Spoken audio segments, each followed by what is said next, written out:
कि तू जो मर्जी कर ले, वहाँ जीतेगा तो तू नहीं। और मैं जब कहीं खेलने जाता हूँ तो मैं सोचता हूँ कि मैं सिर्फ फर्स्ट के लिए जाऊँगा, मुझे ना सेकंड चाहिए ना मुझे चाहिए थर्ड। मेरा ओपिनियन नहीं हो सकता है, किसी को सही लगता हो किसी को ना लगता हो। जब मैं 1500 रुपये या 2000 रुपये एंट्री फीस दे रहा हूँ और मैं मेडल ला रहा हूँ, मैं 100 एथलीट्स को पीछे छोड़ के मैं मेडल ला रहा हूँ। तो इससे मैं भी थोड़ा सहमत हूँ कि बंदा जितना लगाता है अपनी प्रेप में, जितना लगाता है अपनी डाइट में, जितना लगाता है, इक्विपमेंट्स इतने आते हैं। जिम आजकल इतनी महंगी हो रखी हैं और कुछ कुछ जगहों पे जैसे हमारे हरिद्वार में पावर लिफ्टिंग जिम नहीं है, तो आपको कमर्शियल जिम में ही ट्रेन करना पड़ता है। और कमर्शियल जिम में कितने उल्टी सीधी चीज़ें होती हैं वो सबको पता है। हाँ। मैंने आज तक किसी कंपटीशन में ऐसा देखा नहीं है कि कैश प्राइज़ हो। मानो या ना मानो, लेकिन इंसान को पैसा तो चाहिए ही चाहिए। हाँ, वो अपनी डाइट भी किस चीज़ से ले रहा है? पैसे से ले रहा है। जैसे आपने बताया लिवर बेल्ट 6-7 हज़ार की कम से कम की आएगी, तो उसके लिए क्या चाहिए? उसको पैसा चाहिए। राम राम सारे भाइयों को, स्वागत है आपका एक और नई यूट्यूब वीडियो में। तो अब से इस यूट्यूब चैनल पे जो भी वीडियोस पोस्ट होंगी वो सारी पॉडकास्ट ही पोस्ट होंगी। तो मैंने डिसाइड किया है कि अब से इस यूट्यूब चैनल पे मैं बहुत सारे लोगों को इंट्रोड्यूस करूँगा, उनके साथ बैठ के बातचीत करेंगे और कुछ बातें मैं बताऊँगा, कुछ बातें उनकी सुनूँगा, कुछ बातें वो बताएंगे। और at the end of the day जो भी वीडियो निकलेगी, जो भी आउटपुट निकलेगा, हम कोशिश यही करेंगे कि आप उससे कुछ वैल्यू सीख कर पाओ, आप उससे कोई चीज़ सीख पाओ और अपने डाउट्स क्लियर कर पाओ और वो चीज़ें आप अपनी लाइफ में इम्प्लीमेंट कर पाओ। तो यही हमारा मेन मोटिव रहेगा। तो आज पहला पॉडकास्ट है।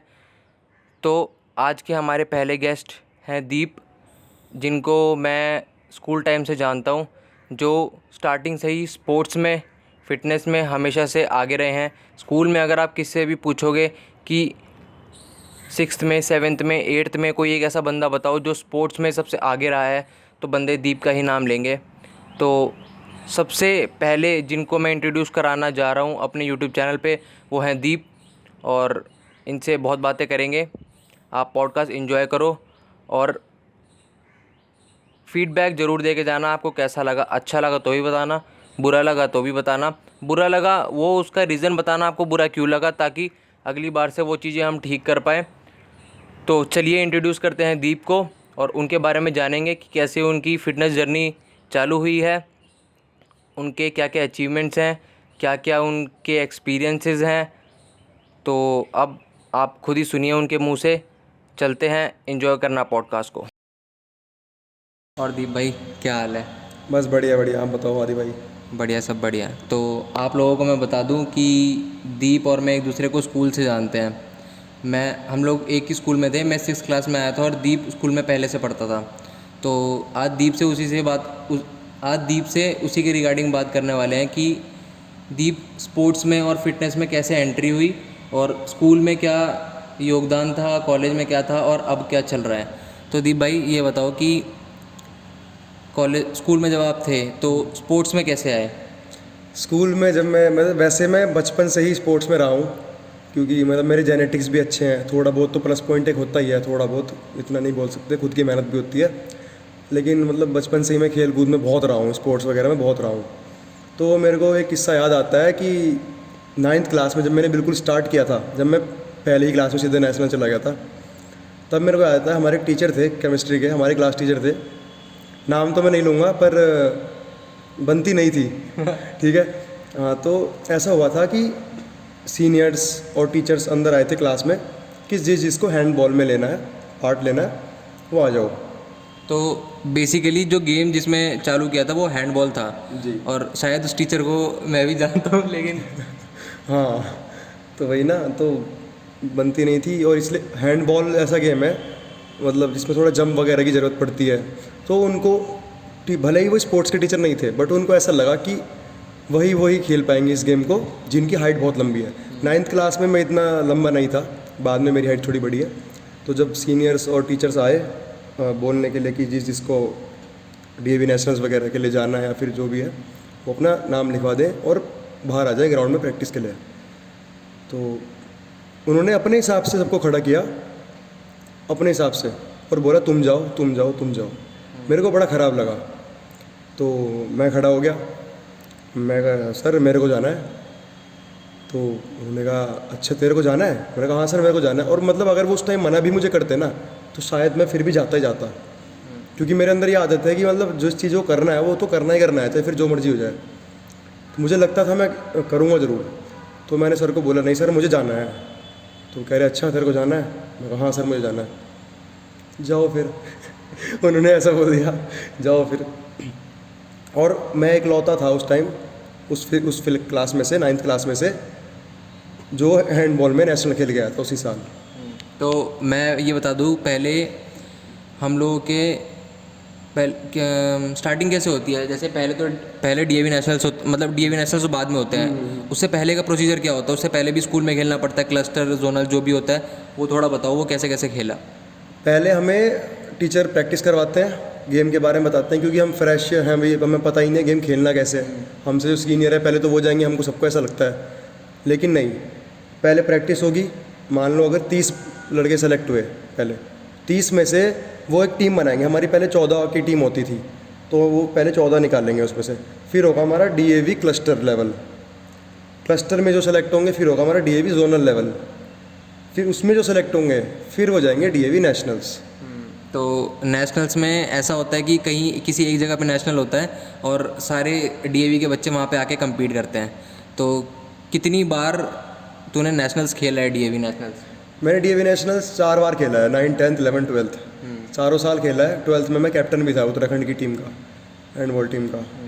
तो बढ़िया एक्सपीरियंस रहा है। तो बाकी क्या कहते हैं, बाई लक कह लो या फिर नहीं थी प्रैक्टिस इतनी अच्छी, क्योंकि जो बाहर की टीमें होती हैं वो डेली प्रैक्टिस करती हैं, सुबह से शाम तक उनको प्रैक्टिस रहती है।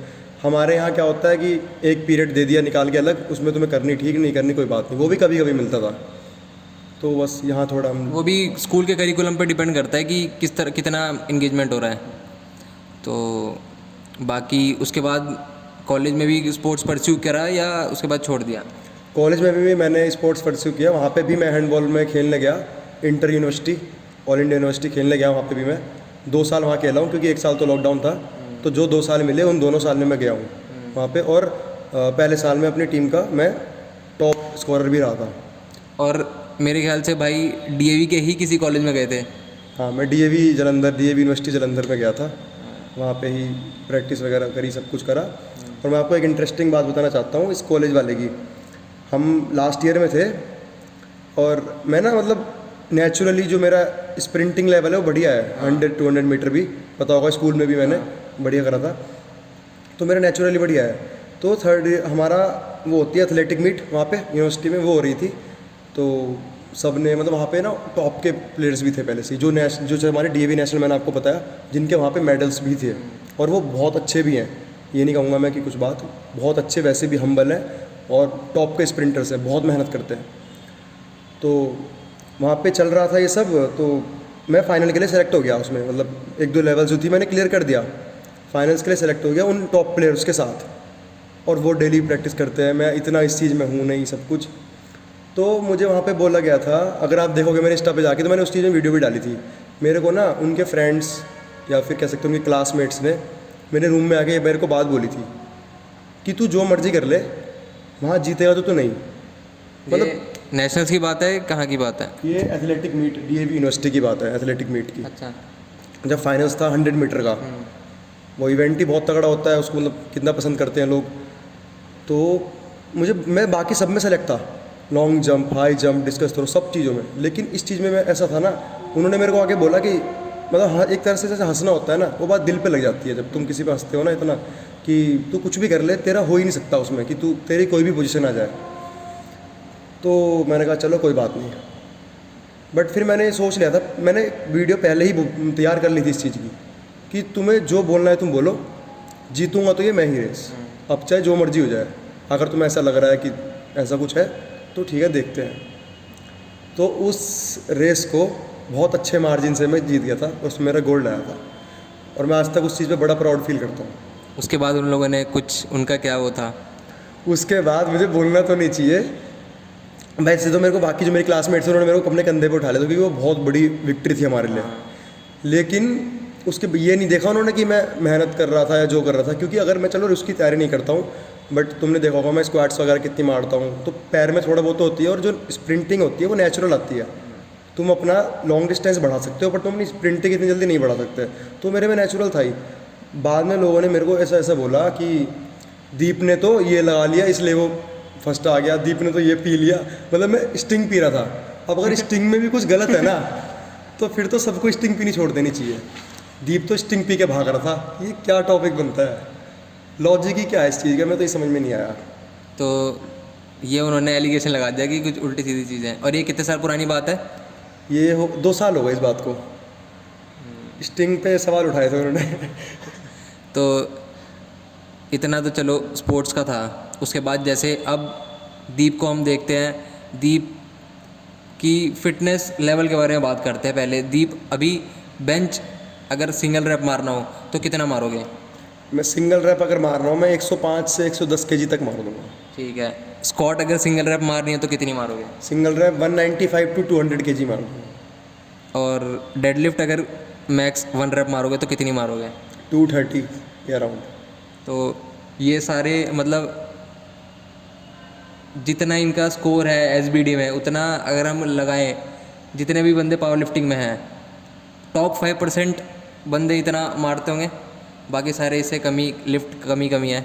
मेरी तो क्या ही बताऊँ।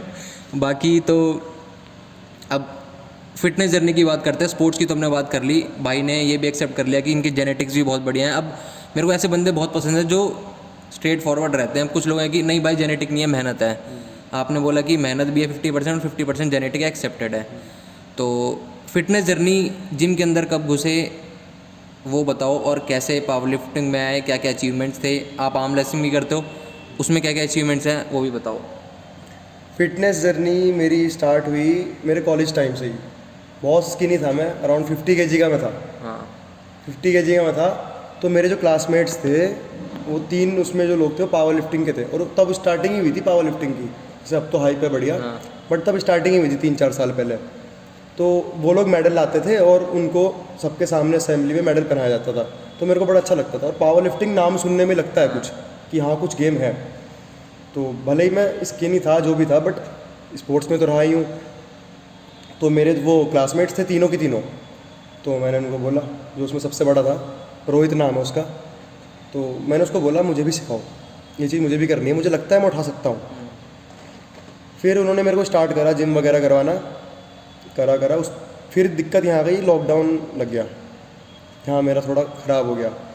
तो कोई नहीं, वो मेरे को बताता रहा ऐसा कर वैसा कर, ऐसा कर वैसा कर। स्क्वाट्स मारता था मैं उस टाइम 35 केजी। तो चालू ही पावर लिफ्टिंग से किया था जिम, या जिम में आए थे पहले कुछ टाइम, जैसे बिगनर होता है नॉर्मल एक्सरसाइज करता है थोड़ा कंफ्यूज रहता है, वैसे थे, या डायरेक्ट ही बढ़िया गाइडेंस मिली और पावर लिफ्टिंग में आ गए? मैंने स्टार्टिंग ही पावर लिफ्टिंग से करी। मैंने ऐसा नहीं था स्टार्टिंग में देखा कि मैं अपनी बॉडी बनाऊं या कुछ, क्योंकि पावर लिफ्टर्स का ऐसा होता है उनको बॉडी बनाने पे इतना वो नहीं है, उनको स्ट्रेंथ गेन करनी है अपनी जैसे करके।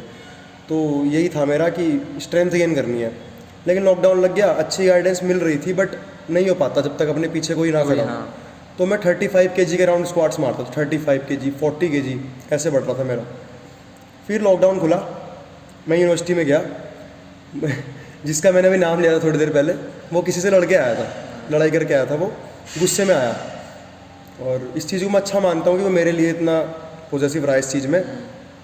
मैं स्क्वाट्स लगा रहा था, 40 केजी की स्क्वाट्स लगाता हूँ मैं। ये आपको सुनने में ऐसा लगेगा कि ये हो ही नहीं सकता। ये कितने साल पुरानी बात है? ये हो गया होगा 3 साल, 3-4 साल। 3 साल पहले 40 kg। हाँ उसके बाद 3 साल पहले 40 केजी की थी। तो उसने गुस्से में आके मैं स्क्वाट्स लगा रहा था, 40 केजी की लगा रहा था, वो मेरे पीछे खड़ा हुआ था। अब जैसे आपको ही पता है कि हम जब किसी के पीछे खड़े होंगे, अगर मेरा 40 केजी में मारता हूँ तो मैं कितना मार दूँगा किसी के पीछे खड़े होने से? मैक्सिमम 50 केजी मार दूँगा। इतना मार दूँगा बस। उसने मुझे उस दिन 110 केजी के रैप्स लगवाए थे अपने पीछे खड़े होकर। वो लड़के आया था किसी से, सारा गुस्सा आप पे उतर रहा था? सारा गुस्सा मेरे पे उतर रहा था। मैं बोल रहा हूँ छोड़ दे छोड़ दे, कह रहा मार मार।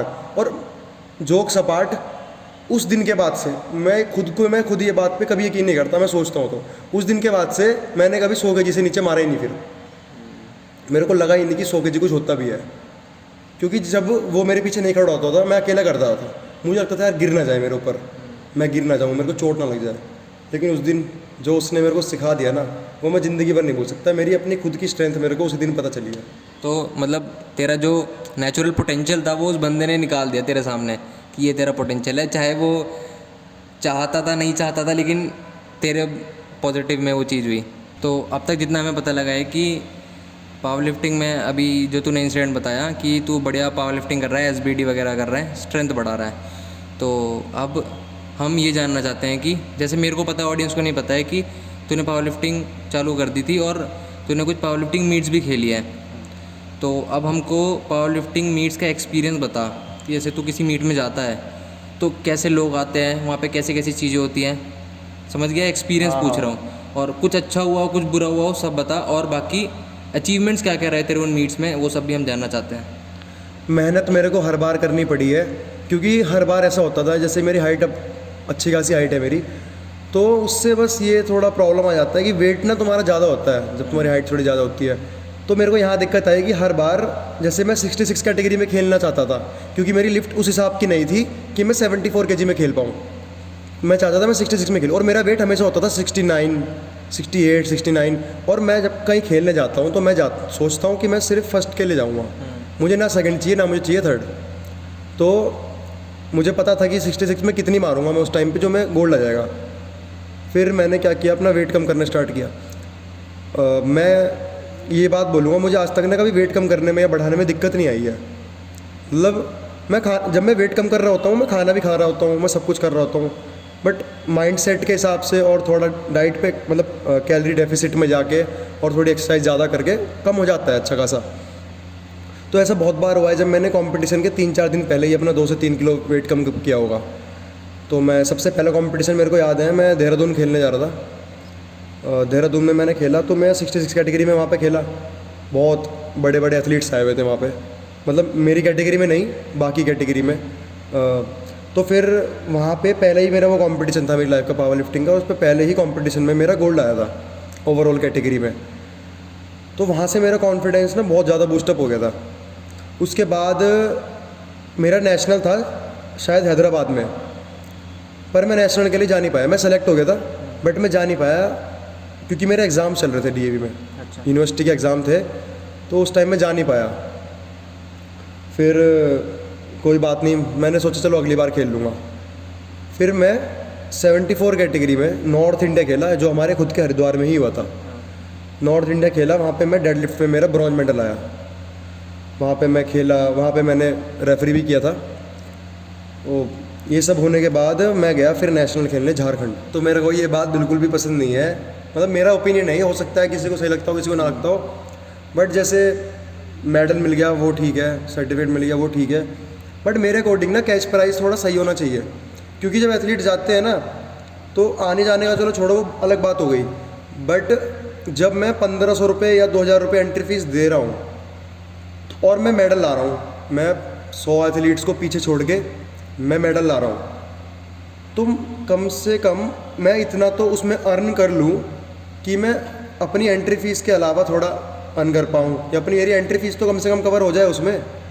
समझ रहे हो ना मैं क्या कहना चाह रहा हूँ? ये मेरा ओपिनियन है ऐसा, तो मुझे ये लगता है, तो यही मैं सोचता हूँ। बाकी इसके बाद मैंने पावर लिफ्टिंग, जैसे मैं अब तो इतनी नहीं करता हूँ, मैंने स्किप कर दिया पावर लिफ्टिंग, क्विट कर दिया। मतलब अब मेरा फोकस थोड़ा आर्म रेसलिंग की तरफ है। मैंने एक कंपटीशन खेला, बट यही दिक्कत आ गई कि वहाँ मैंने आज तक मतलब उस टेबल पे कभी अपना हाथ भी नहीं रखा था। जो नेचुरल स्ट्रेंथ थी वही थोड़ी बहुत थी, उससे ही मैं वहाँ चला गया और मैं पहला मैच अपना हारा। तो फिर आर्म रेसलिंग में, आर्म रेसलिंग की बात हम पहले थोड़ा बाद में करेंगे। तो मैं ये बोलना चाहता हूँ कि जैसे पावर लिफ्टिंग छोड़ दी, जो तूने अभी बात बोली उस पर मैं अपना ओपिनियन देना चाहता हूँ। जैसे तूने कहा कि एथलीट जितना लगाते हैं उनको उतना नहीं मिल पाता है। अब नॉर्मल सी बात है, ऐसे हम कोई बिज़नेस करते हैं, उसमें हम थोड़ा पैसा लगाते हैं, लॉस के नहीं लगाते, इसलिए लगाते हैं ताकि थोड़ा बहुत प्रॉफिट आए। गेम में भी अपने ऊपर भी हम शरीर में थोड़ा पैसा लगाते हैं, शरीर हमको दुगना देता है। तूने कहा कि पावर लिफ्टिंग में उतना क्या बोलते हैं स्कोप, अर्निंग नहीं है।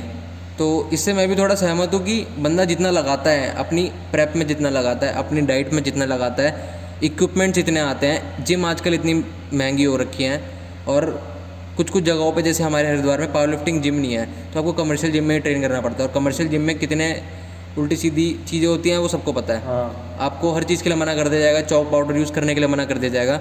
उसके बावजूद बंदा इतना पैसा लगाता है, लेकिन रिटर्न में एक मेडल मिलता है। वो मैं मानता हूँ कि मेडल का अलग ऑनर होता है, बट उसके साथ साथ कुछ कैश प्राइज़ होना चाहिए। तूने बोला कैश प्राइज़ कम होता है, मैंने आज तक किसी कंपटीशन में ऐसा देखा नहीं है कि कैश प्राइज़ हो।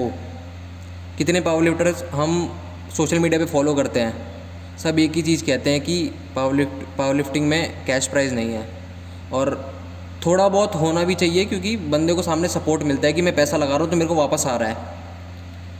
नॉर्मल चीज़ें, डाइट में इतना पैसा खर्च हो जाता है, बाकी इक्विपमेंट्स देख लो। आप पावर लिफ्टिंग करते हो, सबसे मेन चीज़ है हमारी belt, lever belt. Lever belt अगर आपको बढ़िया चाहिए तो 6-7 हज़ार से कम की लीवर बेल्ट नहीं है मार्केट में। अब कंपटीशन अगर आपको खेलना है तो बढ़िया इक्विपमेंट्स के साथ खेलना पड़ेगा अगर जीतना है तो वही मैं चाहता हूँ कि अगर गेम आगे बढ़ रहा है, जिस तरह अब सोशल मीडिया पे पेस आ रखी है पावर लिफ्टिंग की, तो जहाँ तक मेरे को लगता है कि थोड़ा बहुत पैसा आना चाहिए पावर लिफ्टिंग में भी। और पैसा आएगा, गेम ग्रो होगा, सबका फ़ायदा होगा। इसमें तेरा क्या वो है कि पैसा आना चाहिए, गेम ग्रो हो रहा है, तो क्या उसमें तेरा क्या टेक है? मेरा ये टेक है, अगर गेम ग्रो हो रहा है वो भी अपनी जगह सही है, और पैसा आ रहा है वो तो अपनी जगह सही है ही है। क्योंकि मानो या ना मानो, लेकिन इंसान को पैसा तो चाहिए ही चाहिए। हाँ। वो अपनी डाइट भी किस चीज़ से ले रहा है? पैसे से ले रहा है। जैसे आपने बताया लिवर बेल्ट 6-7 हज़ार की कम से कम की आएगी, तो उसके लिए क्या चाहिए? उसको पैसा चाहिए। जब वो इस चीज़ में ही पैसा डाल रहा है तो उससे थोड़ा तो अर्न करेगा, तभी तो उसको मोटिवेशन मिलेगी। अब वो लगाया जा रहा है। उनकी बात अलग है जो सोशल मीडिया पे है, जो स्टार्स बन चुके हैं, उनकी बात बहुत डिफरेंट है। वो इस चीज़ से अर्न कर रहे हैं। वो अपनी जर्नी भी अगर दिखा देंगे कि हम ये मार रहे हैं, ये मार रहे हैं, उस चीज़ से भी उनको अर्न हो रहा है। हम लोग यहाँ बैठ के बात कर रहे हैं कि पैसा नहीं है, वो लोग इस बारे में इसलिए बात नहीं करते क्योंकि वो पैसा पहले से कमा रहे हैं, उनको ज़रूरत नहीं पड़ रही। हम जो स्ट्रगलर कह सकते हैं, सोशल मीडिया में भी सही से ग्रो नहीं करे, पावर लिफ्टिंग में भी सही से ग्रो नहीं करे, हम पैसा लगा रहे हैं अपनी तरफ से, लेकिन इन रिटर्न हमको नहीं लगता कि कुछ मिलेगा। तो वही चीज़ है कि अगर कोई सोशल मीडिया इन्फ्लुएंसर है, कोई बड़ा बंदा इस चीज़ पे बात नहीं कर रहा, तो इसका मतलब ये कोई टॉपिक नहीं है, बहुत बड़ा टॉपिक है। लेकिन बात सिर्फ वही लोग करेंगे जिनको ज़रूरत है, जिनको पैसा कमाना है। बड़े बड़े लोग पावर लिफ्टिंग कर रहे हैं, पैसा लगा रहे हैं, उनको पैसा इन रिटर्न सोशल मीडिया से आ रहा है, स्पॉन्सर्स हैं उनसे आ रहा है। बट जो छोटे लोग हैं उनको भी, वो भी पैसा उतना ही लगा रहे हैं, लेकिन उनको नहीं मिल रहा। तो वो एक चीज़ होनी चाहिए। बाकी स्पोर्ट्स ग्रो कर रहा है और देखते हैं आने वाले टाइम में ग्रो करता है कि नहीं करता है। तो अब जैसे तूने बोला कि तू पावर लिफ्टिंग छोड़ दिया, अब कोई मौका है पावर लिफ्टिंग में दोबारा आने का? पावर लिफ्टिंग में दोबारा आने का वैसे तो कोई चांस नहीं है, क्योंकि मैं पहले अब इसको अपने पैशन की तरह कर रहा था। बट मैं किसी भी कंपटीशन में खेल के आया, मेडल आए मेडल ना आए, कुछ भी हो, अर्निंग नहीं हुई है। और कहीं ना कहीं अर्निंग चाहिए ही चाहिए। ठीक है, मैं तो ये बात स्ट्रेट फॉरवर्ड हूँ मैं इस चीज़ के लिए कि मेरे को चाहिए ही चाहिए अर्निंग। ठीक है, बाकी मैं बोल सकता हूँ कहीं ना कहीं गलत मैं भी हूँ। जैसे मैं दूसरों को बोल रहा हूँ कि वो सोशल मीडिया के स्टार्स बन चुके हैं, अपनी जर्नी दिखा रहे हैं, ये वो। जिस टाइम से मैं कर रहा हूँ, अगर उस टाइम से मैं भी उस चीज़ को दिखाता तो हो सकता है मैं करता। हाँ, हो सकता है। तो मैं इस चीज़ में ये भी नहीं बोल रहा कि मैं बिल्कुल सही हूँ, मैं इस चीज़ में गलत हूँ कि मैंने इस चीज़ पे फोकस नहीं करा, सोशल मीडिया पे मैं इतना एक्टिव नहीं रहा। जबकि मैंने इतने मेडल्स हैं मेरे पे, शायद मेरे को गिनती भी नहीं है किस किस गेम में है और क्या क्या है। तो अगर मैं सारी जर्नी दिखाता तो हो सकता है मैं भी ये बात बोल पाता। लेकिन ये बात तुमने जो कहा बिल्कुल सही बोला। जो कमा रहे हैं, जो पैसा जिन पे आ रहा है, वो यही बोलते हैं कि कोई नहीं, पैसा के क्या ही रखा है। वो तो बोलेंगे ही। उनका खाने पीने का ही महीने का 40-50 हज़ार, वो भी आपने देखा होगा, मैं उसका नाम नहीं लूँगा लड़के का। उससे पूछा गया, हमारे उत्तराखंड का ही है, उससे पूछा गया कि तुम महीने का अपनी बॉडी पे कितना खर्च करते हो? उसने बोला 40 से 50 हज़ार। 40 से 50 हज़ार गवर्नमेंट जॉब वाले की सैलरी होती है महीने की, है ना? और वो अपनी बॉडी पे लगा रहा है, और छोटा मोटा नाम भी नहीं है। 40-50 हज़ार रुपये वो लगा रहा है, कमा कितना रहा होगा वो किसी को नहीं पता। वही ना, सोशल मीडिया पर अर्निंग तो बहुत है। एक बार स्पॉन्सरशिप वगैरह मिल जाए तो पता ही है तुम्हें। तो यही बात है, बस होना चाहिए अर्निंग तो मेरे हिसाब से। गेम अपनी तरह बिल्कुल सही है, मेडल का ऑनर अपनी जगह बिल्कुल सही है, बट अर्निंग अगर नहीं है तो फिर इसीलिए लोग बैक स्टेप मार देते हैं। और मेरा एक ये टेक ये भी है कि जिस तरह हम लोग, जैसे अभी आर्म रेसलिंग का बहुत बढ़िया करियर बनने वाला है, जो बढ़िया चीज़ें हो रही हैं, उस तरह मैं ये चाह रहा हूँ कि हम बाहर के स्पोर्ट्स इवेंट्स वगैरह देखते हैं, उसमें पावर लिफ्टिंग हो गया, ओलंपिक लिफ्ट्स वगैरह हो गई, आर्म रेसलिंग हो गई, रेसलिंग हो गई, बहुत ज़्यादा अच्छे लेवल पे है, वहाँ के एथलीट्स कमा रहे हैं। उतना लगा रहे हैं उतना कमा रहे हैं। बट इंडिया में अभी भी कुछ स्पोर्ट्स ऐसे हैं, अब देखो जैसे कबड्डी बहुत ज़्यादा फ्लरिश हुआ, इंडिया में सिर्फ एक गेम चलता है वो क्रिकेट, बहुत पैसा है क्रिकेट में, सारा पैसा क्रिकेट में ही है। बट अब धीरे धीरे करके स्पोर्ट्स ग्रो कर रहे हैं। बीच में फुटबॉल की सुपर लीग चलती है, धीरे थोड़ा थोड़ा पैसा उसमें आ रहा है। अभी हम देख रहे हैं कि सोनी पे आर्म रेसलिंग की वो प्रो लीग चल रही है, धीरे धीरे करियर आगे बढ़ रहा है। उस हिसाब से हम भी चाहते हैं कि चलो आप तो आर्म रेसलिंग में आप करियर बनाना आपको, मैं power lifter as a power lifter मैं ये चाहता हूँ कि धीरे धीरे करके स्पोर्ट्स ग्रो करे और एक सोर्स ऑफ इनकम स्पोर्ट्स की तरफ से भी होनी चाहिए। सोशल मीडिया एक इनकम हो गई, आप कोई जॉब कर रहे हो एक इनकम हो गई, आप जो स्पोर्ट्स खेल रहे हो उससे भी एक इनकम हो तो बंदा अपना पैशन आज के टाइम पे फॉलो कर सकता है। बाकी अब हम इस पर बात करना चाहते हैं कि आपने वो छोड़ के आर्म रेसलिंग पे कर लिया, नो डाउट आपकी जेनेटिक्स तो बहुत बढ़िया ही है ही, तो आर्म रेसलिंग कैसे चालू हुआ, क्या आपका वो सब रहा वो बताओ। आर्म रेसलिंग मेरा बस उसमें हुआ कि एक आर्म रेसलिंग ना एक ऐसा गेम है, जब तुम अगर किसी को लगाते हुए देखोगे ना, अगर किसी ने किसी का हाथ ऐसे पकड़ा हुआ है, तुम सामने खड़े होकर देख रहे हो कि आर्म रेसलिंग चल रही है, तो खुद से मन कर जाता है कि हाँ यार करते हैं। एक ऐसा गेम है, एडिक्टेड गेम तुम कह सकते हो इसको। एक वो कहते हैं मैनली वाइब आती है, दो बंदे पंजे लड़ा रहे हैं कर रहे हैं तो रश आता है वो बॉडी में। हाँ बिल्कुल सही बात है। तो मैं भी पहले कॉलेज के टाइम से ही स्टार्ट करा था ये लगाना, मतलब नॉट प्रोफेशनली बट ऐसे ही दोस्तों के साथ। कोई भी मेरा पंजा ऐसे यूँ गिरा सकता है आराम से, उस टाइम पे बहुत इजीली मेरे को कोई भी बीट कर देता था। तो बट फिर भी ये जो अंदर का कीड़ा बोल सकते हो ना, वो गया ही नहीं। यहाँ पे आया जब मैंने अपना 1 साल फिर फिटनेस को दिया, जब मैंने अपनी बॉडी पे फोकस किया, स्ट्रेंथ पे फोकस किया, पावर लिफ्टिंग को हटा के इन सब चीज़ों को, जब मेरा थोड़ा डेवलप हुआ, स्ट्रेंथ डेवलप हुई, तो मैंने नोटिस किया कि मैं इस चीज़ में भी बेटर हूँ। क्योंकि जो मुझे इजीली हरा पा रहे थे, जो मुझे इजीली बीट कर पा रहे थे, अब मैं उनको बहुत इजीली बीट कर देता हूँ इस चीज़ में। तो मुझे लगा नहीं यार। और आपने देखा होगा, no disrespect to power lifting, but इतने साल से पावर लिफ्टिंग है, बट वो कभी ना टीवी पे भी नहीं आई बोल सकते हैं, बट क्रेज़ तो है उसका बहुत है, वो बहुत ऊपर है पावर लिफ्टिंग। और आर्म रेसलिंग अभी 2-3 साल से ही इतना उसमें आया था क्रेज़ में, और अब ये सोनी पे आने लग गया, बहुत बड़ी बात है। सोनी पे आने लग गया, जिनके इंस्टा पे मैंने खुद देखा है, मैं नाम किसी का नहीं लूँगा, 400 300 फॉलोअर्स भी नहीं। नहीं ले सकते हो नाम, बाकी सबको देखो वो सोनी पे सब लोग देख रहे हैं। आज जिनके आप बता रहे हो 4000 फॉलोअर 3000 फॉलोअर हैं, आज उनके भी ग्रो कर रहे हैं, तो नाम लेने में कोई दिक्कत नहीं है, बंदे ग्रो कर रहे हैं, सबकी ग्रोथ हो रही है।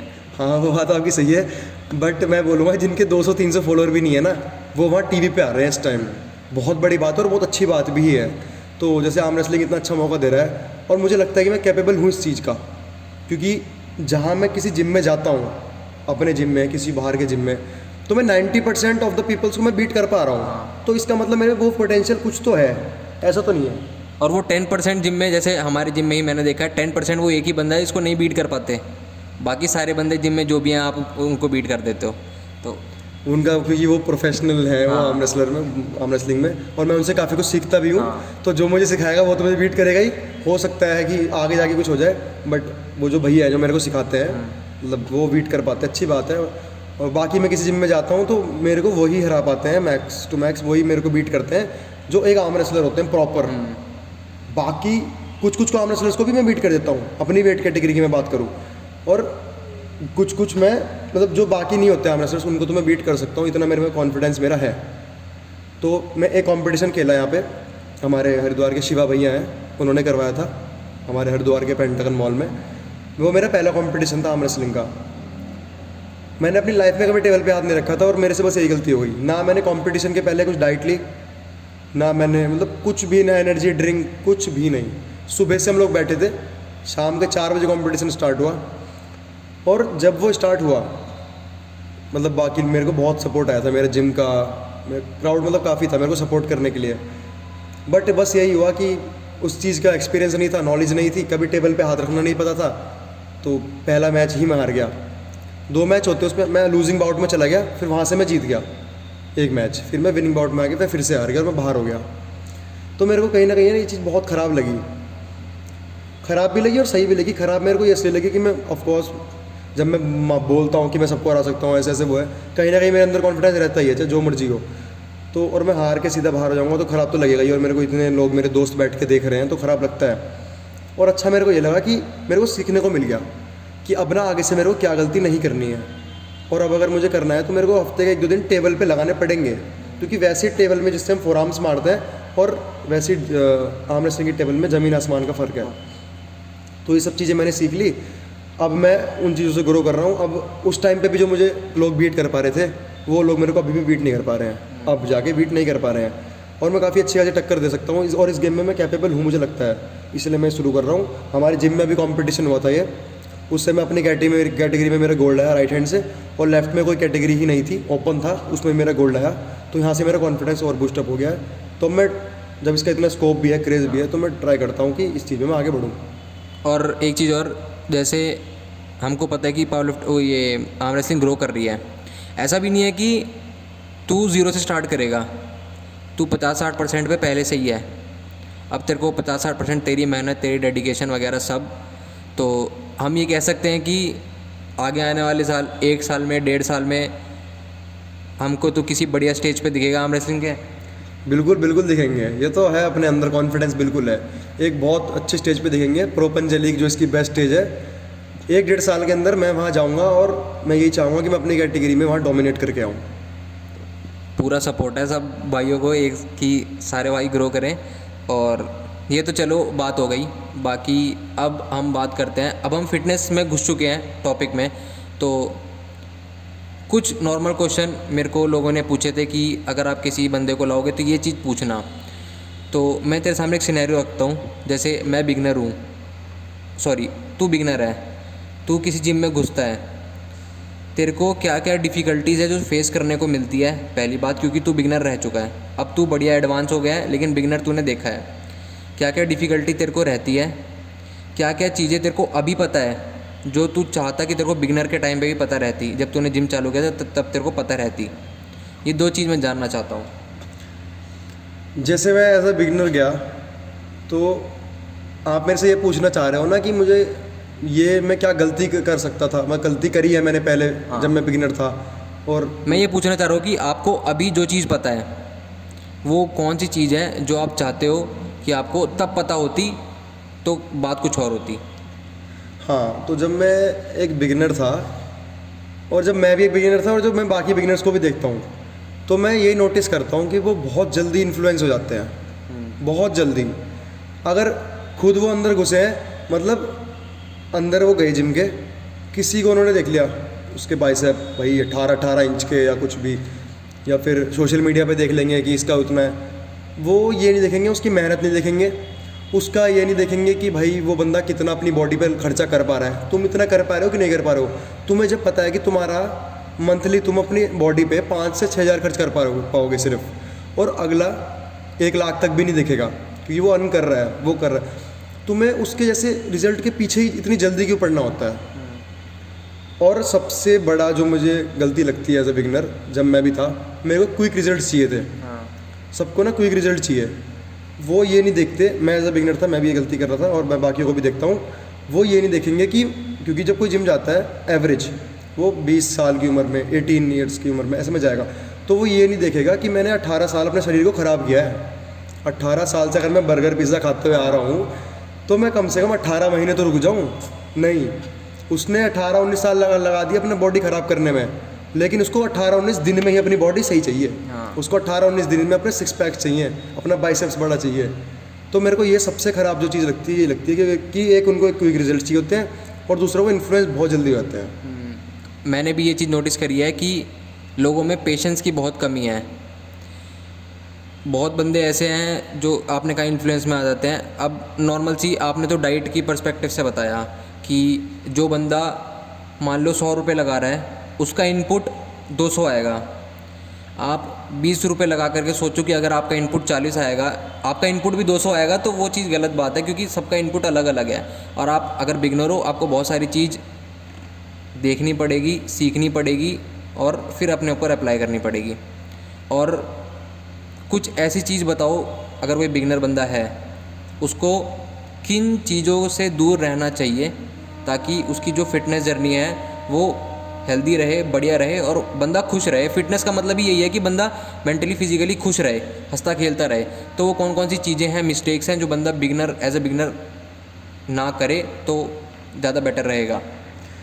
मिस्टेक तो सबसे बड़ी मैं यही मानता हूँ कि जब कोई बंदा जिम करने आया, तो वो ये मिस्टेक ना करे, क्योंकि जो वो देखेगा कि बड़े जो बॉडी बिल्डर्स हैं, हम हर कोई ऐसा करता है, बिगनर होता है तो वो यूट्यूब पे वीडियो देखनी शुरू कर देता है, सोशल मीडिया पे ये वीडियोस देखनी शुरू कर देता है।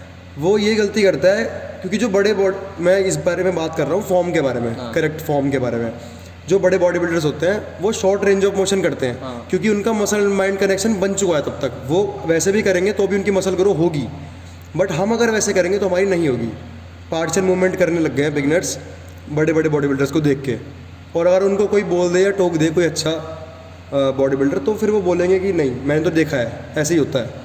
ये उनमें बहुत ख़राब चीज़ है। उनको फॉर्म बहुत बड़ा रोल प्ले करती है मसल ग्रो करने के लिए एज अ बिगिनर।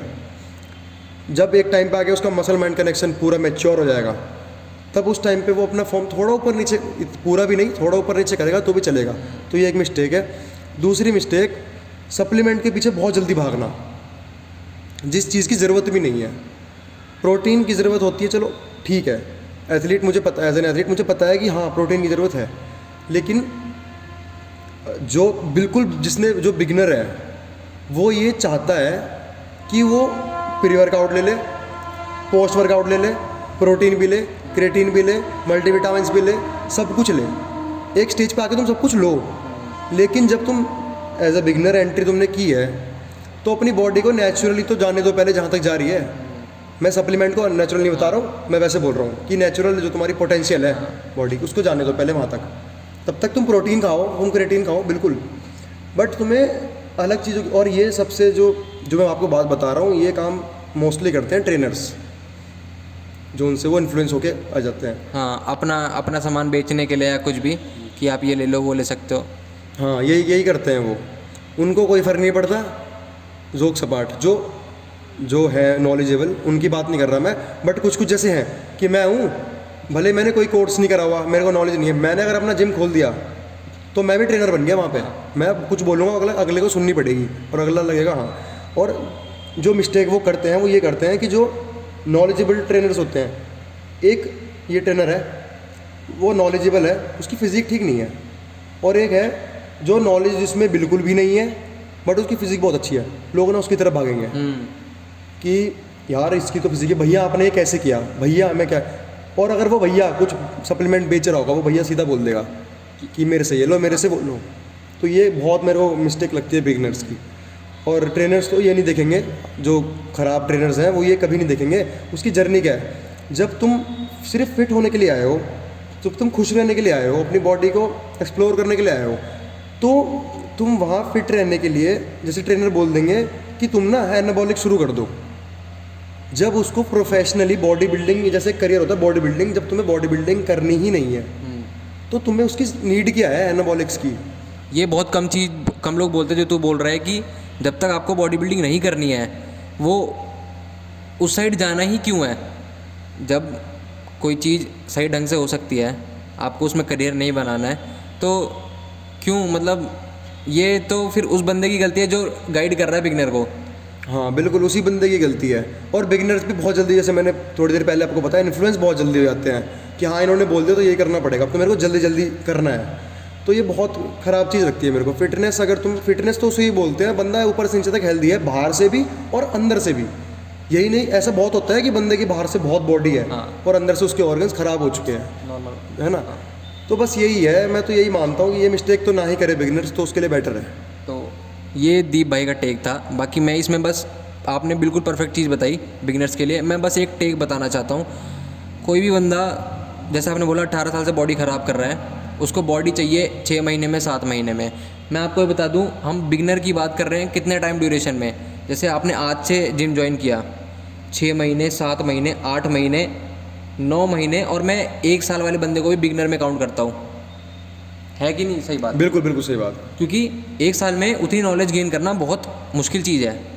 और रही दूसरी बात, मैं ये कहना चाहता हूँ कि अगर हम लोगों को जिम करना है, फिट रहना है, तो सप्लीमेंट बहुत दूर, प्रोटीन बहुत दूर। पहले हमें खाना आना चाहिए। खाना खाओगे तभी शरीर आता है। मैं बंदों को देखता हूँ, मेरे पे DM आते हैं कि भैया मैं प्रोटीन लूँ या क्रिएटिन लूँ। मैं उनसे पूछता हूँ कि भाई दिन के अंडे कितने खाते हो? कहते भाई 1 अंडा खाता हूँ उल्टी हो जाती है। मतलब लोगों को शॉर्टकट चाहिए आजकल। वही आपने बोला ना कि सबको शॉर्टकट दिखा दो, लोग शॉर्टकट की तरफ बड़ी जल्दी भागते हैं। लोगों को अंडे नहीं खाने, लोगों पे चिकन नहीं खाया जाता, चलो वो नॉनवेज वाली चीज़ आ गई। लोगों को पनीर नहीं खाया जाता और लोग कहते हैं सप्लीमेंट प्रोटीन लूँ या क्रिएटिन लूँ। हम जब घर में मैंने पहले चालू किया था तो मेरे को इतना, मैं अपने आप को वो मानता हूँ प्रिविलेज की, मेरे को उतनी अच्छी खासी नॉलेज थी। मैं अगर दिन की 3 रोटी खाता था तो मैंने दिन की धीरे धीरे 4 रोटी, 5 रोटी, 6 रोटी, 7 रोटी, अभी मैं दिन की कम से कम 10 से 12 रोटी खा लेता हूँ। चावल खाओ, दबा के खाओ। दाल जो घर का मेन, हम घर के खाने को निगलेक्ट कर देते हैं। लोग कहते हैं कि रोटी चावल नहीं खाना चाहिए। मैं कहता हूँ अगर कोई बंदा बिगिनर है ना, 3 साल तो भूल जाओ कि आपको डाइट पे कंट्रोल करना है। एक वर्ड है कुत्तों की तरह खाना। 2-3 साल तो कुत्तों की तरह खाओ, उसके बाद देखो कि बल्क हुआ है, क्या हुआ है, बॉडी की कंडीशन क्या है, उसके बाद देखो तुम्हारा गोल क्या है। लेकिन बंदों को 3 महीने में 6 महीने में बॉडी चाहिए।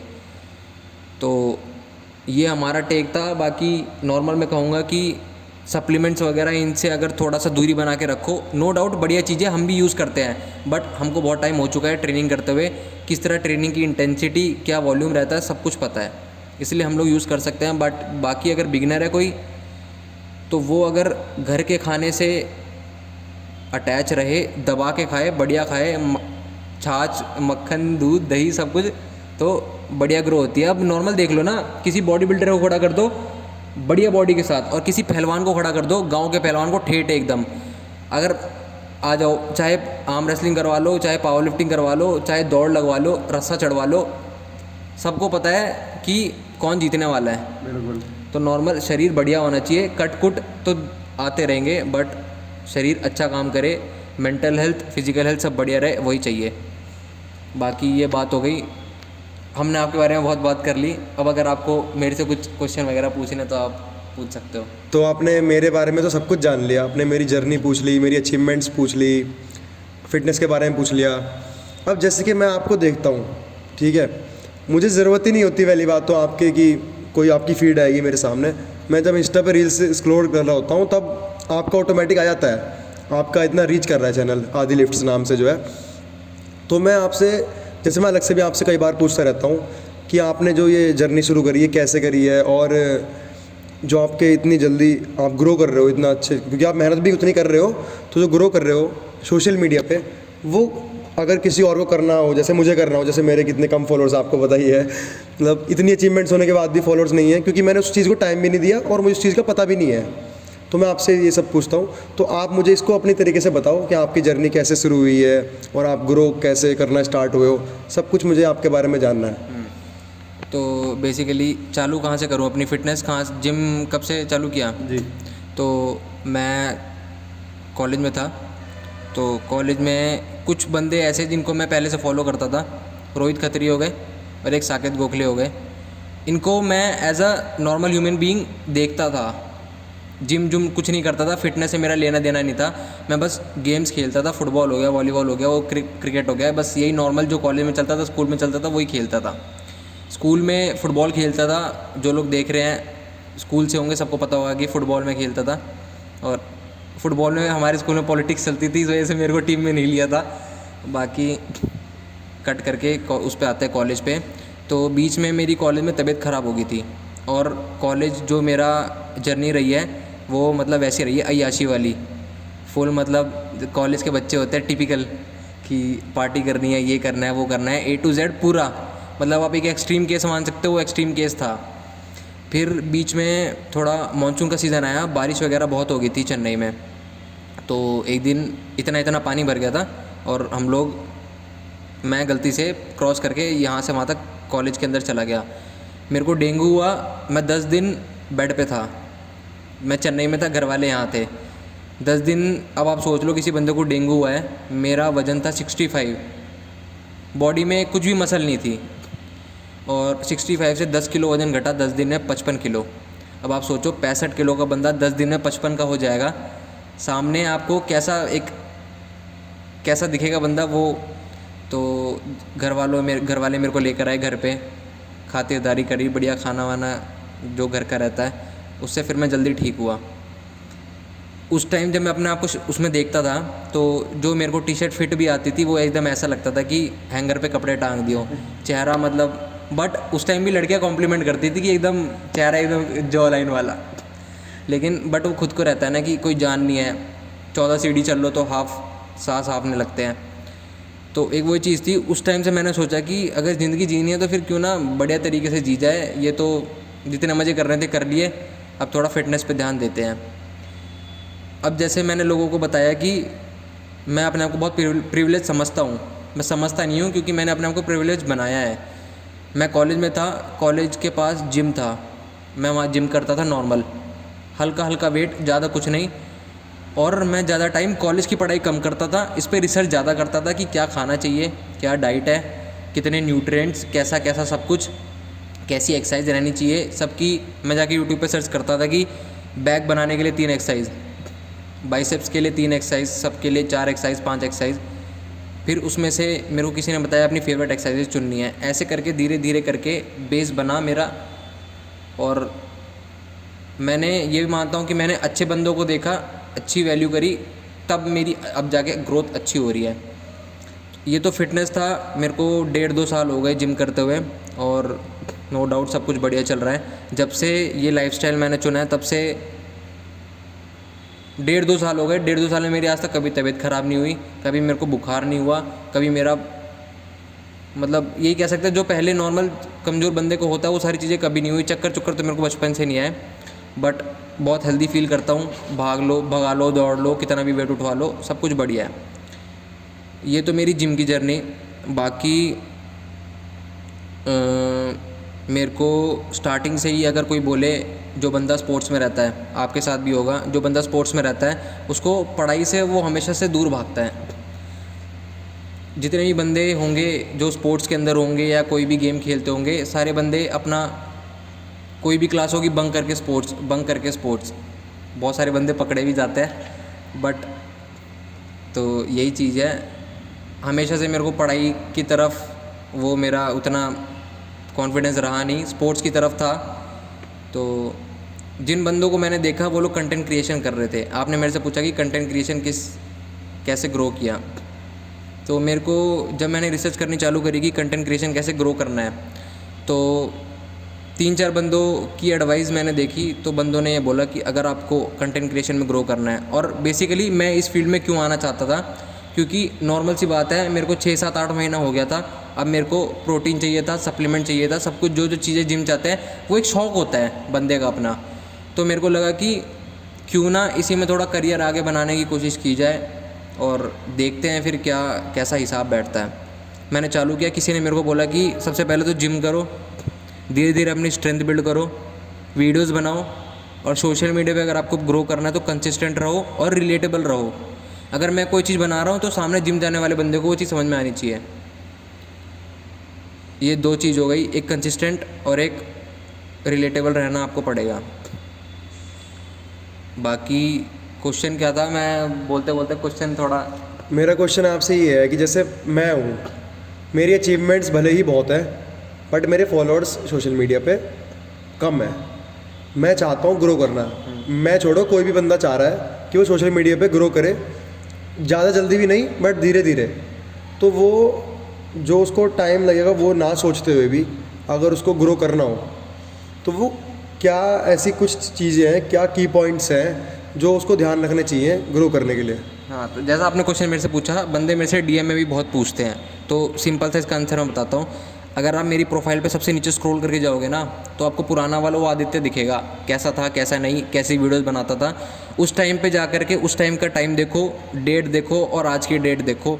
मैं आपको बता रहा हूँ, मेरे को कंटेंट बनाते हुए 1 साल हो गया है, अभी भी जिस हिसाब पे मेरे को होना चाहिए था उस हिसाब पे नहीं हूँ। तो ये एक रियलिटी चेक है आपके लिए भी और ऑडियंस के लिए भी, कि कोई भी चीज़ चुटकी बजाते हुए नहीं होती है, चाहे बॉडी हो, चाहे कंटेंट क्रिएशन का गेम हो, टाइम लगता है। मैंने आपको बताया मेरे को 1 साल हो गया, मैंने 200 फॉलोअर से चालू किया था, आज मेरे 4000 फॉलोअर हैं। इतनी भी मैंने कोई बड़ा वो उखाड़ नहीं लिया है, बट अगर कोई नॉर्मल बंदे के पर्सपेक्टिव से देखो तो हाँ, ग्रोथ है, अच्छी खासी ग्रोथ है। तो एक चीज़, कंसिस्टेंट अपने कंटेंट को लेकर के हर दिन कुछ ना कुछ बेटर करने का ट्राई करो। तीसरा रिलेटेबल रहो। अगर आप फिटनेस से या जिम से कोई कंटेंट बना रहे हो, उससे कंटेंट निकाल रहे हो, तो अगर कोई बंदा जिम जा रहा है तो उसको रिलेट होना चाहिए, इंगेजमेंट भी तो आएगी। इंगेजमेंट कहाँ से आएगी? उन्हीं लोगों से आएगी, क्योंकि आप कंटेंट ही उन्हीं लोगों के लिए बना रहे हो। तो ये 3 चीज़ आपको दिमाग में रखनी पड़ेगी। और मैं आपको बताऊँ, मेरे से ये चीज़ बहुत लोग पूछते हैं और मैं हमेशा ये क्वेश्चन बोलता हूँ कि भाई, दीप भाई को भी मैंने ये चीज़ बोली थी, दिन में 2 रील डालो। 1 साल एक भी दिन ऐसा नहीं गया है कि मैंने अपनी रील्स अपलोड ना करी हो, चाहे पेट में दर्द हो, चाहे बुखार हो रहा हो, चाहे कुछ हो रहा हो, चाहे मैं कहीं घूमने जा रखा हूँ, चाहे मैंने रिकॉर्ड नहीं किया हुआ है, कुछ भी हो, मेरी रील्स मेरे ड्राफ्ट में पहले से सेव रहती है, मैं उसको अपलोड करता हूँ। कुछ भी हो जाए, अपलोड होनी ही होनी है। तो बस मेरा यही कहना है कि अगर किसी चीज़ को करने की चाह है ना, तो उसके लिए डेडिकेशन और मोटिवेशन, कुछ भी कहना चाहो, वो बंदे में होनी चाहिए। बिना उसके कोई काम नहीं होगा। कोई भी बंदा कोई काम करता है, उसको रूल करने के लिए करता है। अगर आपको रूल करना है तो डेडिकेशन मेन चीज़ है। अपने काम को लेके सीरियस होना पड़ेगा। अगर कंटेंट रोज़ अपलोड करना है तो रोज़ अपलोड करना है तो है। ये चीज़ हो गई। बाकी यही है, बढ़िया अपना रिलेटेबल कंटेंट बनाओ। अगर आप जिम जा रहे हो तो ऐसा कंटेंट बनाओ कि जो दूसरा बंदा जिम जा रहा है वो रिलेट कर पाए, ताकि इंगेजमेंट बढ़िया है आपके कंटेंट पे।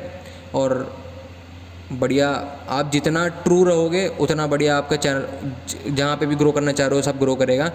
बाकी यही चीज़ है, कंसिस्टेंट रहो, रिलेटेबल रहो और जो हो वही दिखाओ सोशल मीडिया पे।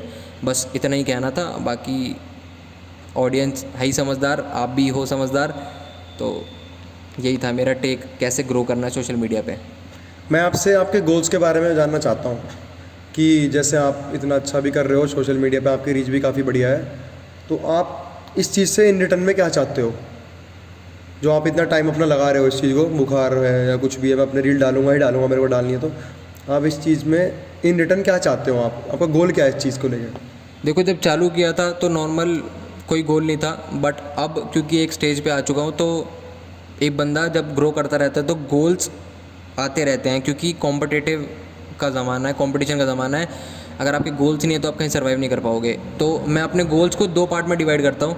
एक हो गया शॉर्ट टर्म, एक हो गया लॉन्ग टर्म, एक हो गया extra long term. Extra long term की अभी बात नहीं करेंगे, आगे आने वाली वीडियोज़ में पता लग जाएगा लोगों को।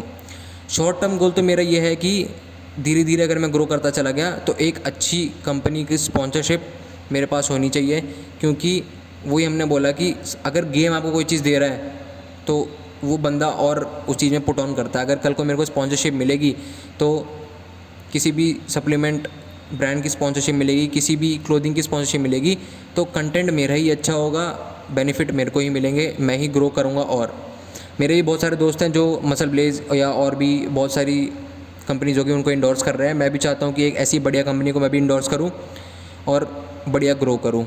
ये तो मेरा होगा शॉर्ट टर्म गोल। अब बात करते हैं लॉन्ग टर्म गोल की। लॉन्ग टर्म गोल, जैसा कि दीप भाई ने बताया कि दीप भाई आर्म रेसलिंग करते हैं, दीप भाई को आर्म रेसलिंग में ग्रो करना है। मेरा गोल ये है कि मैं पावर लिफ्टिंग कर रहा हूँ और मेरे को पावर लिफ्टिंग में जाना नहीं है, मेरे को एक तरह से रूल करना है पावर लिफ्टिंग में। अब इसको आप कॉन्फिडेंस बोलो, ओवर कॉन्फिडेंस बोलो, वो आने वाले टाइम में पता लग जाएगा। बाकी जितना मेरे को पुट ऑन, जितना मेरी तरफ से आना चाहिए वो सब कुछ आ रहा है, ट्रेनिंग में, डाइट में, सब कुछ। बाकी अभी अगर आप बोलो कि मैं पावर लिफ्टिंग की एंट्री में अगर ये बेस लेवल है, तो मैं अपने आप को इतना मानता हूँ कि अभी मैं इतना नीचे हूँ। मेरे को यहाँ से पहले यहाँ पे आना पड़ेगा एंट्री लेवल पे, उसके बाद जो मेरी ग्रोथ है पावर लिफ्टिंग में वो चालू होगी। उसके बावजूद मैं ये बोल रहा हूँ कि मैं ये गेम रूल करूँगा, चाहे मैं किसी भी कैटेगरी में खेलूँ, किसी भी वेट कैटेगरी में खेलूँ, बट कभी भी वो आपने कहा ना कि अगर मैं खेलता हूँ तो सिर्फ गोल्ड के लिए खेलता हूँ, तो वही मेरा भी, अगर मैं पावर लिफ्टिंग खेलूँगा तो सिर्फ गोल्ड के लिए ही खेलूँगा। बाकी अगर भगवान ने चाहा, मेरी मेहनत रंग लाई, तो आपको 1.5, 2, 2.5 साल बाद पता लग जाएगा कि आदि लिफ्ट्स कौन है। और बस यही मेरा लॉन्ग टर्म गोल था। बाकी देखते हैं, मेहनत पूरी कर रहे हैं, सब कुछ हर तरफ से पूरा 100% जा रहा है, जो होगा भगवान देख लेगा। तो बस यही आपसे कुछ क्वेश्चंस थे हमारे मेन, क्योंकि हमें बड़ा अच्छा लगता है जब हमारे साथ का कोई इतना जल्दी ग्रो करता है। जल्दी तो नहीं कह सकते, हमें पता है आपने कितनी मेहनत करी है, बट इतना अच्छे से आप ग्रो कर रहे हो कि हमें भी आपसे सीखने को बहुत कुछ मिल रहा है। तो जैसे आपने कहा कि 1 डेढ़ साल 2 साल 2.5 साल में लोग जानेंगे आदि लिफ्ट्स कौन है। हम तो अभी से जानते हैं खैर कौन है, और हमें भी पता है और पूरी दुनिया जानेगी ये बात तो कि कौन है। और हम बिल्कुल चाहेंगे कि आप इस फील्ड में डोमिनेट करो और फोड़ के आओ सबको। बस सारा वो कहते हैं ना कि भाईचारा ऑन टॉप है। हम भी पूरा सपोर्ट है दीप भाई को, जैसा होगा जहाँ भी ज़रूरत पड़ेगी खड़े रहेंगे और सारे भाई ग्रो करेंगे।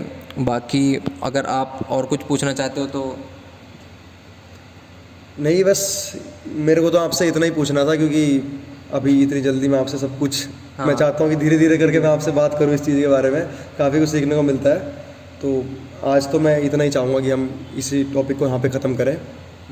सही है। तो मेरे को भी जितनी बात करनी थी मैंने करी। बाकी ये अगर हम देखें तो हमने 2-2% बात करी है अभी अपनी लाइफ्स के बारे में। धीरे धीरे करके आगे और खुलना चालू होंगे और बढ़िया बढ़िया चीज़ें आएंगी। तो ये पॉडकास्ट यहीं ख़त्म करते हैं। बाकी पॉडकास्ट तो नहीं कह सकते क्योंकि अभी छोटे से चालू किया है। एक तरह से 2 दोस्त मिलके कैमरे के सामने बैठ के बात कर रहे हैं। और बाकी एक चीज़ पूछना चाहूँगा कि जैसे ये हमारा वैसे फ़र्स्ट टाइम है, हम लोग जिम में आते हैं, हेलो हो जाती है, बातचीत हो जाती है, सब कुछ ठीक होता है। ऐसे बैठ के आमने सामने बात करना, अपने एक्सपीरियंसेस की बात करना, ये एक अलग आपको लगा या नहीं?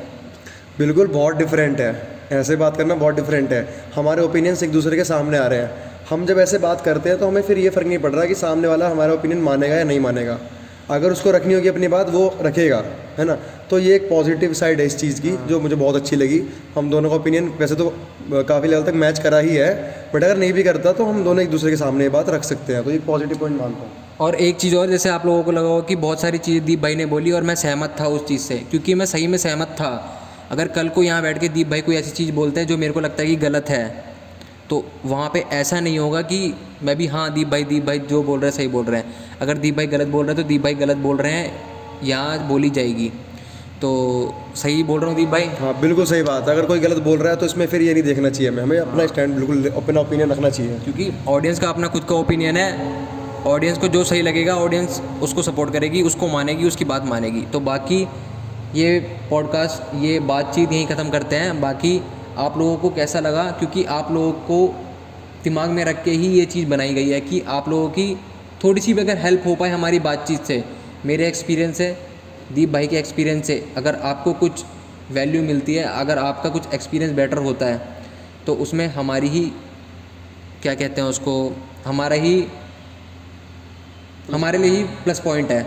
और खुशकिस्मती भी है कि हमारी वजह से किसी और की मदद हो रही है। बाकी अगर आपको ये वीडियो अच्छी लगी हो तो लाइक करना, शेयर करना, चैनल को सब्सक्राइब करना। मैं अपना इंस्टाग्राम का लिंक, भाई का यूट्यूब और इंस्टाग्राम डिस्क्रिप्शन में दे दूँगा, जाके चेकआउट करना। और आपको हमारा कंटेंट बढ़िया लगे तो फॉलो ज़रूर करना। बाकी वीडियो कैसी लगी बताना, अगर अच्छी लगी तो बताना ज़रूर, क्योंकि हमको मोटिवेशन मिलेगी और ऐसे शूट करने की। और अगर बुरा लगा, जिनको बुरा लगा वो तो ज़रूर बताना, ताकि अगली बार से वो चीज़ हम ठीक कर सकें। बाकी अगर आप कुछ ऑडियंस से बोलना चाहो तो। मैं ऑडियंस से ये बोलना चाहूँगा कि जैसे भाई ने बोला, सब कुछ बताओ, अच्छा बुरा सब कुछ बताओ। आप ही बताओगे तभी हमें समझ में आएगा, क्योंकि हम तो अपना ओपिनियन रख रहे हैं, बट सामने से हमें चीज़ें पता चलेंगी तो हमें और अच्छा लगेगा। और किसी भी एथलीट के बारे में आपको जानना हो, कुछ बात आप चाह रहे हो हम दोनों उसके बारे में बात करें, किसी एथलीट के बारे में, किसी फेडरेशन के बारे में, आप किसी भी, आपको कोई भी हेजिटेट करने की ज़रूरत नहीं है। अगर आपको लगता है कि हम किसी चीज़ से हेजिटेट हो जाएंगे, बिल्कुल भी नहीं। आप खुला बोलो, आपकी ये चीज़ चाहिए हमें। कोई भी कितना ही बड़ा बंदा होगा देख लिया जाएगा, आप उसकी चिंता मत करो। मैं आपको नॉर्मल चीज़ बता रहा हूँ, फिटनेस इंडस्ट्री में जो भी हॉट टॉपिक है, अगर आपको उस पर चाहिए तो हम उस टॉपिक्स पे भी बात करेंगे। बाकी किसी का कोई डर नहीं है, देख ली जाएगी चीज़। आप बस सपोर्ट करो और पसंद करो, बस हम इतना ही चाहते हैं, और अपनी लाइफ में कुछ वैल्यू सीख कर सको। बाकी तब तक के लिए अपना ख्याल रखो। अगली वीडियोस और भी अच्छे टॉपिक्स पे आने वाली है, तो बने रहो वीडियो पे। लाइक कर देना, शेयर कर देना, सब्सक्राइब कर देना। तब तक के लिए bye bye, take care, peace out. मेरे पास भी आ गया। अब बेटा तेरा बीच में मेरी दोबारा ऐसी रोकी है ना, तेरा मुझे व्हाट्सएप पता दिया था, फिर मैं उधर कर दिया तुरंत।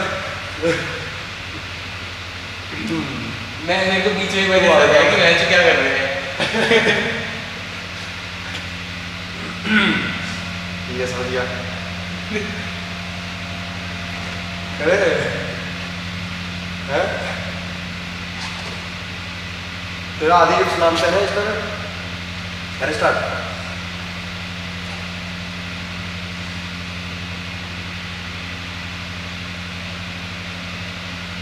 करते हैं। ठीक है।